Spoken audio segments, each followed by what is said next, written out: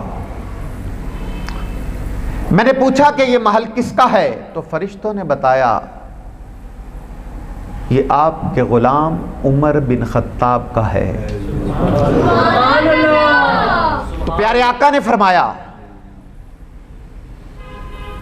عمر میں اس محل کی طرف بڑھا لیکن میں رک گیا. عمر مجھے تیری غیرت کا خیال آ گیا. تو عمر فاروق گھٹنوں کے بل کھڑے ہوئے, ہاتھ جوڑ کے عرض کرتے ہیں یا رسول اللہ, عمر کو اس محل کے لائق بنایا کس نے ہے؟ عمر اس محل کے لائق آپ کی عطا سے بنا ہے, آپ کی نسبت سے بنا ہے, آپ کے کلمے کی برکت سے بنا ہے. یا رسول اللہ یہ محل آپ کا ہے. عمر اس محل کے لائق آپ کی عطا سے بنا ہے. اور پیارے آقا نے فرمایا عمر میں اس محل کی طرف بڑھا لیکن میں رک گیا. تو امام الانبیاء کے غلاموں, انہی الفاظ پر اپنی گفتگو کو سمیٹتا ہوں. میرے آقا کریم صلی اللہ علیہ وسلم نے فرمایا کہ میں اس محل کی طرف بڑھا لیکن میں رک گیا. عمر مجھے تیری غیرت کا خیال آ گیا. میرے آقا کریم صلی اللہ علیہ وآلہ وسلم کو معراج سے واپسی پر جہاں اپنی شانوں کا اظہار کیا وہیں پر اس کو ثابت بھی کیا. دعا ہے اللہ کریم معراج شریف کی برکت سے ہماری پستیوں کو عروج عطا فرمائے. اللہ تعالیٰ معراج شریف کی برکت سے بحیثیت قوم ملت اسلامیہ کو عروج عطا فرمائے. اور ساتھ ہی ساتھ میرے شیخ کامل, میرے دادا حضور پیر طریقت رہبر شریعت مفتی پاکستان ابوالعلا حضرت پیر مفتی محمد عبداللہ قادری اشرفی رضوی المعروف محدث قصوری رحمۃ اللہ تعالی علیہ اور قبلہ والد گرامی عالم مبلغ اسلام شبیہ قبلہ شیخ الحدیث پیر طریقت رہبر شریعت شیخ الحدیث و تفسیر حضرت پیر مفتی محمد صفدر علی قادری رحمۃ اللہ تعالی علیہ, آپ کے مرکز پر کروڑوں انوار و تجلیات کا نزول ہوتا رہے اور آپ کا فیضان تا قیامت جاری و ساری رہے. وآخر دعوانا یا ان الحمدللہ رب العالمین.